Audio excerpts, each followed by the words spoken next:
नमस्कार साथीहरु, technical Sandeep YouTube च्यानलमा जसलाई स्वागत छ र म सन्दीप मल्ल।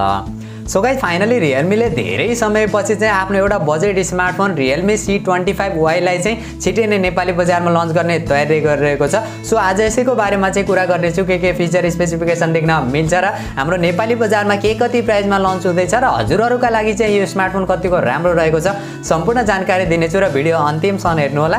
त्यो भन्दा पहिला चाहिँ यदि आजको भिडियो मन पर्यो भिडियोलाई लाइक गरेर तलपट्टि देख्न सक्नुहुन्छ रातो बटन त्यसपछि च्यानल सब्स्क्राइब गर्नु होला र साथमा रहेको नोटिफिकेसन बेल आइकनलाई दबाएर अल नोटिफिकेसनलाई पनि अन गर्नु होला ताकि मैले जति पनि नयाँ भिडियो अपलोड गर्छु सबैभन्दा पहिला नोटिफिकेसन हजुरलाई मिल्नेछ। ओके सो गाइज अब चाहिँ ढिला नगरी आजको भिडियो सुरु गर्न चाहन्छु र Realme C25y को बारेमा कुरा गर्ने हो भने सबैभन्दा पहिला चाहिँ म यसको डिजाइन डिस्प्ले र बिल्ड क्वालिटीबाट चाहिँ सुरु गर्न चाहन्छु।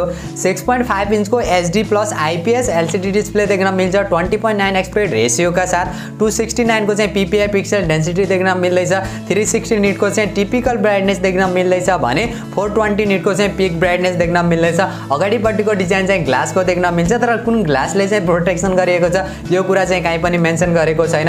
पछाडिपट्टिको डिजाइन र बिल्ड क्वालिटीको बारेमा कुरा गर्ने हो भने फुल प्लास्टिकको देख्न मिल्दैछ, प्लास्टिकै फ्रेम देख्न मिल्दैछ। ओभरअलमा डिजाइन डिस्प्ले र बिल्ड क्वालिटी चाहिँ सेम योभन्दा पहिला Realme C सिरिजका स्मार्टफोनहरु रहन्थे त्यस्तै खालको चाहिँ देख्न मिलेको छ। प्राइसिङलाई हेर्ने हो भने चाहिँ डिजाइन डिस्प्ले र बिल्ड क्वालिटीलाई लिएर चाहिँ डिसेन्ट खालको मान्न सकिन्छ र सफ्टवेयरको बारेमा कुरा गर्ने हो भने Android 11 का साथ देख्न मिल्छ। Realme R एडिसनको चाहिँ UI देख्न मिलेको छ। ओभरअलमा Android एक्सपिरियन्स चाहिँ डिसेन्ट खालको देख्न मिल्नेछ र प्रोसेसरको बारेमा कुरा गर्ने हो भने Uni SoC T610 वाला चाहिँ प्रोसेसर देख्न मिल्दैछ। 12 नैनोमिटर फेब्रिकेसनमा बनेको छ। 1.8 GHz को चाहिँ पिक क्लक स्पिड देख्न मिल्छ र CPU र GPU को बारेमा कुरा गर्ने हो भने 2 कोर Cortex A78 र 6 कोर Cortex A55 को CPU देख्न मिल्छ र ARM Mali G52 को चाहिँ GPU देख्न मिल्छ। LPDDR4X RAM र eMMC 5.1 को चाहिँ स्टोरेज टाइप देख्न मिल्दैछ।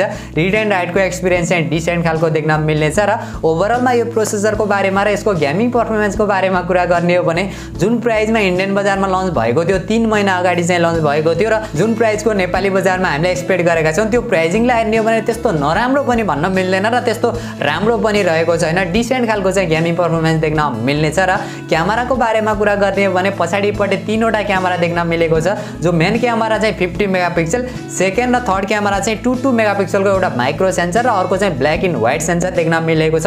अगाडिपट्टिको सेल्फी क्यामेरा चाहिँ हामीले 8 मेगापिक्सलको देख्न मिलेको छ। अगाडि पछाडिबाट 1080 पिक्सलको भिडियो रेकर्ड गर्न मिलेको छ। ओभरअलमा क्यामेरा फिचर र क्वालिटी चाहिँ प्राइसिङलाई हेर्ने भने एकदमै राम्रो मान्न सकिन्छ। अरु फिचर र अरु सेन्सरहरुको बारेमा कुरा गर्ने हो भने रियर माउन्टेड फिंगरप्रिन्ट सेन्सर देख्न मिल्छ, 3.5 mm को हेडफोन ज्याक देख्न मिल्छ, डेडिकेटेड माइक्रो SD कार्डको सपोर्ट देख्न मिल्छ, लाउड स्पिकरको सपोर्ट देख्न मिल्छ र अरु सानातिना फिचर सेन्सरहरु सबै देख्न मिल्छ जस्तै प्रोक्सिमिटी भयो, गाइरोस्कोप भयो, कम्पास भयो, AI सेन्सरहरु पनि सबै देख्न मिल्छ र ब्याट्रीको बारेमा कुरा गर्ने हो भने 5000 mAh को ब्याट्री देख्न मिल्नेछ।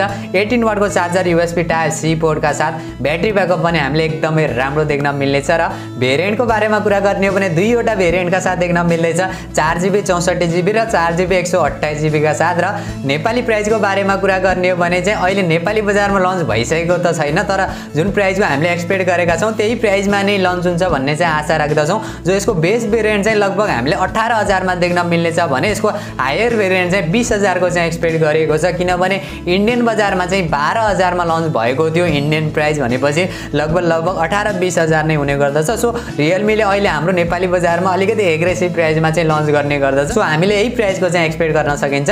सो गाइस यही थियो Realme C25y को ओभरअल डिजाइन फिचर र स्पेसिफिकेसन र मेरो पर्सनल ओपिनियनको बारेमा कुरा गर्ने हो भने यदि हजुरहरु 18-20 हजार रुपैयाँ हाल्नुहुन्छ भने अरु कम्पनीमा जान सक्नुहुन्छ। Xiaomi कम्पनीको स्मार्टफोनहरुमा जानुहुन्छ या Poco का स्मार्टफोनहरुमा जानुहुन्छ, Samsung का स्मार्टफोनहरुमा जानुहुन्छ भने यो स्मार्टफोनको भन्दा चाहिँ बेटर फिचर स्पेसिफिकेसनहरु चाहिँ हजुरहरुले पाउनुहुन्छ।